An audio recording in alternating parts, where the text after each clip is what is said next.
ہم اعلیٰ مقام رکھتے ہیں، ہم نالائقین یہ بھی اعلیٰ مقام رکھتے ہیں، انتہائی کمی ان کے نالائق. کیا انداز بیاں ہے، اس کو کہتے ہیں مانگنا.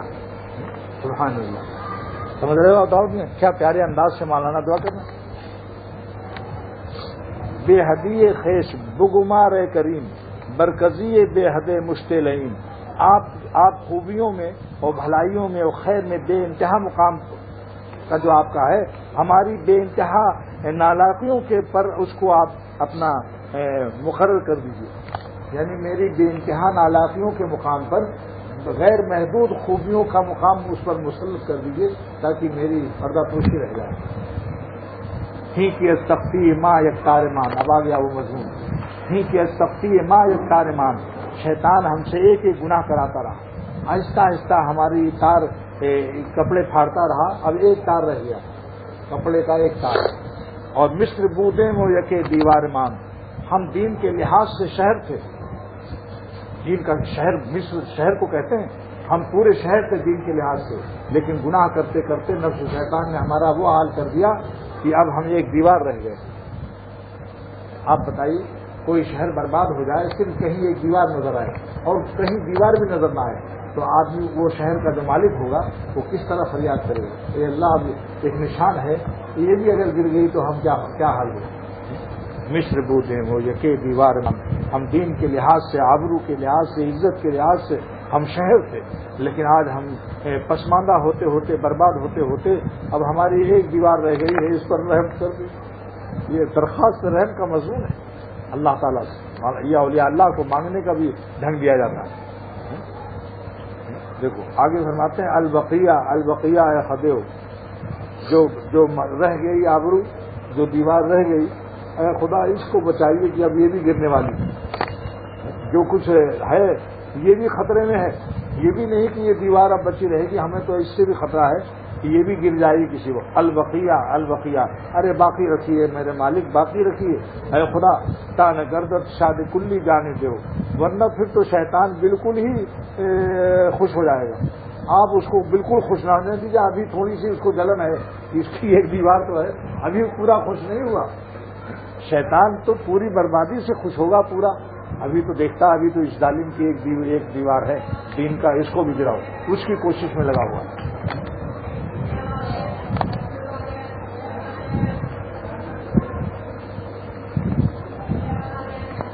مقصد ناباز شمسو شریف، اپنے راستے کو اے خدا مثل باپ کے میرے لیے اس کو آسان فرما دیجیے، اور آپ ہی ہمارے مقصد رہیے ہر وقت.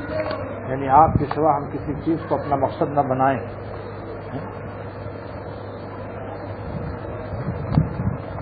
یہ ای حدیثش ہم سدودت سے لا رحم کن ورنہ گلیمم شفشا. میری یہ دعا کہ یہ میری آہ ہے، اے خدا آپ میرے حال پر رحم کر دیجیے، ورنہ ہماری گزری سب اس دھواں سے، میرے آہوں کی دھواں سے سیاہ ہو جائے گی. سبحان اللہ.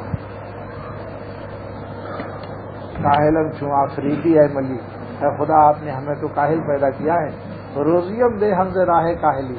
ہم کو کاہلی ہی کے راستے سے روزی دے دے. ہمارے ہاتھ پیر میں زیادہ کمانے کی طاقت نہیں، مانگ رہے ہیں، کہہ رہے ہیں کہ کاہلم کیوں آفریدی ہے ملی. خدا آپ نے تو مجھے کاہل پیدا کیا، سستی رہتی ہے ہر وقت. روزیم دے ہم سے راہ کاہلی، مجھ کو کاہلی ہی کے راستے سے روزی دے دے. کاہلم منسایا خشپم در وجود، خفتم اندر سائے احسان وجود. میں کاہل ہوں لیکن آپ کے رحمت کے سائے میں سویا ہوا ہوں، اور آپ کے احسانوں کے سائے میں پڑا ہوا ہوں. کاہلا اور سایہ خشپارا مگر روزیے بنہادے نوئے دیگر.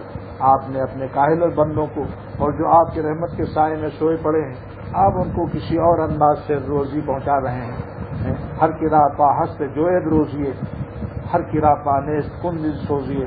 جس کو آپ نے پیر دیا ہے وہ تو چل کر کے روزی تلاش کر لیتا ہے، جس کو آپ نے پیر نہیں دیا ہے وہ تو اس کے پاس رونے کے سوا چارہ نہیں.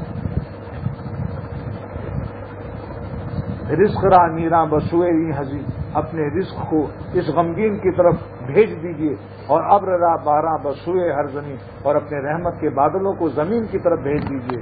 کیوں زمین را پانا باشد جو دے. تو جب زمین کو آپ نے پیر نہیں دیا ہے تو آپ کا کرم ابر را راند بسوئے ہو تو خود بادلوں کو آپ کا کرم زمین کی طرف بھیجتا ہے، کیونکہ زمین کو آپ نے پاؤں نہیں دیا ہے. سبحان اللہ، کیا مطلب؟ یعنی اپنے کو کہنا کہ ہمارے پیر ویر نہیں ہے، تو جیسے زمین پر آپ بادل بھیجتے ہیں ایسی اپنی رحمت کے بادل ہمارے پاس بھیجیے، ہمیں رزق دیجیے. طفل راچوں پانا باشد مادرس.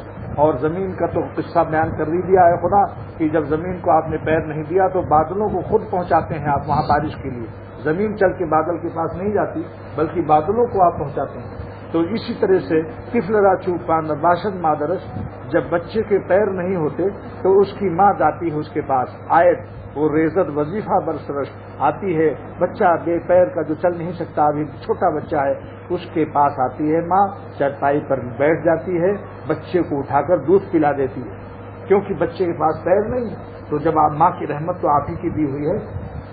مادرار مہرمن آموختم، ماؤں کو تو محبت آپ ہی نے سکھایا، کہاں سے پاتی اگر آپ ان کے جگر میں ممتا اور محبت نہ رکھتے. تو جب بچے کو ماں اس کی آ کے دودھ پلاتی ہے کیونکہ اس کے پیر نہیں ہے، تو اسی طرح آپ ہم پر رحم کر دیجیے، ہمیں آپ کے آ کے یعنی ہم کو ہمارے پاس بھیجیے. ہم کو ویسے ہی ہے، بے دستفا ہے، عاجز ہے، کمزور ہے. روزی خواہم بناگا بیٹا، اور ہمیں بغیر مشقت کے اچانک روزی دے دیجیے. کہ ندارم بن دیکھو کوشش جو طلب، ہمیں کوشش کرنا نہیں آتا، ہمیں تو مانگنا آتا، ہم تو مانگے جائیں گے آپ سے. یہ قصہ مولانا نے دیکھو کیسے لیا. سبحان اللہ. ایک شخص جو ہے کئی سال تک دعا کرتا رہا کہ یا اللہ مجھے آپ روزی دے دیجیے اور ہم کمزور ہیں. یہ ہے روتے روتے بیچارہ 2-4-6 مہینے روتے ایک دن اس کے گھر میں گائے گھس آئی. اس نے سمجھا آپ کو اللہ نے بھیج دی روزی، جھٹ دروازہ بند کیا، بسم اللہ اللہ ہو کر ذبح کر دیا اور سب 10 دوران ٹان کر کے اس نے کھانا شروع کر دیا. بھون کے کہا رو 6 مہینے تک رویا ہوں، جا کے بڑی دیر سے خیر چلو اللہ کو رحم تو آ گیا. اتنے میں جناب وہ اس نے عدالت میں مقدمہ کر دیا کہ میری گائے غائب ہوگی.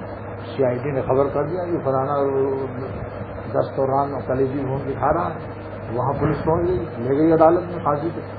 اس نے کہا کہ تھا وہ تو میں نے تو 6 مہینے اللہ سے رویا تھا، میری رونے پر اللہ نے بھیجا. ہم کیا جانے اس کا کسی گائے کی، ہم نے تو دیکھا کہ دعا میں ہمیں رویا اور رونے کے بعد گائے گھس گئی میرے گھر. تو قاضی نے کہا کہ بھائی ہے کوئی بات ضرور. جج نے کہا کوئی راز ہے، یہ بندہ مخلص معلوم ہوتا ہے، بھولا ہے، قصدن چور نہیں ہے، نہ کوئی ظالم ہے، یہ سیدھا سادہ ہے، اللہ سے اس کا کوئی خاص تعلق ہو سکتا ہے کہ اس کی دعا قبول ہو گئی. لہٰذا CID سے تحقیق کرایا کہ تحقیق کرو کہ ان کے خاندان اوپر کے تمام معاملات کو سب لاؤ. تو تمام CID نے تحقیقات کیا تو معلوم ہوا کہ اس کے دادا کی گائے اس کے ذمہ تھی دینا. اس کے دادا کی گائے اس کے ذمہ دینا تھا اس خاندان پر، لہذا وہ وراثتاً اس کو شریحہ پہنچتا تھا. بس تو اس کی ڈگری ہو گئی، سمجھے، اس کی ڈگری ہو گئی.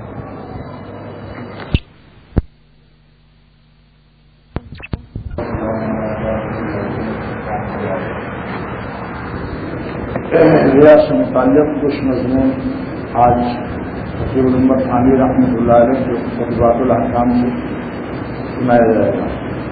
اس سے پہلے اہل علم کے لیے ایک ادب جس کو سرور عالم صلی اللہ علیہ وسلم نے ارشاد فرمایا وہ عرض کرنا ہے. ارشاد فرماتے ہیں صلی اللہ تعالی علیہ وسلم کہ نعم الرجل الفقیہ، بہترین دین کا سمجھدار اور فقیہ اور عالم دین اور عالم ربانی وہ ہے کہ ان احتیج الیہ نفع، جب لوگ اس کے سامنے ادب سے بیٹھیں اور سوال کریں، درخواست کریں تو وہ نفع پہنچا دیں، ان کو دین کی باتیں سنا دیں.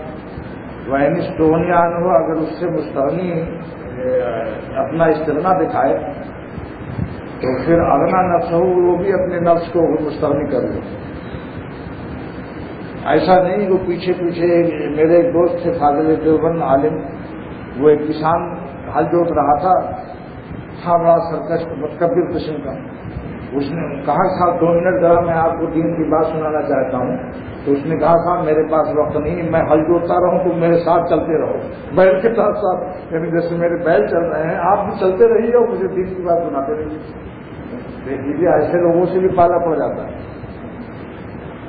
تو یہ چیز ہے کہ بعض جب انسان دیکھیے مولانا رومی رحمۃ اللہ علیہ فرماتے ہیں تانا گریت طفل